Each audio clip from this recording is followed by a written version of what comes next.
Besides the just mere curiosity of what it would be like, it made them feel that they were a part of me, and it gave me a sexual satisfaction to do that. Let's start with Virginia.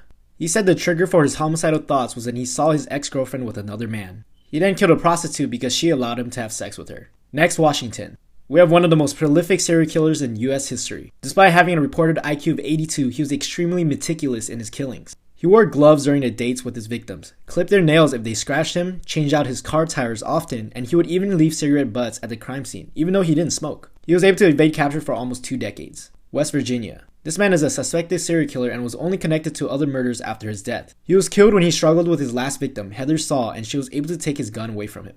Next, Wisconsin. We have one of the most infamous serial killers in the world. This guy would drill holes into his victim's head and pour acid into their brains. He hoped that this would keep the victims in a zombie-like state. One of his victims actually escaped and found cops nearby. Sadly, the cops just brought him right back to Dahmer's apartment. Lastly, Wyoming. Y'all don't really got anybody, but this California serial killer did have one victim in Wyoming. He is also known as the dating game killer because he appeared on a TV show where he won, but the female contestant refused to go on a date with him. He lured most of his victims by asking if they wanted to model for his photos.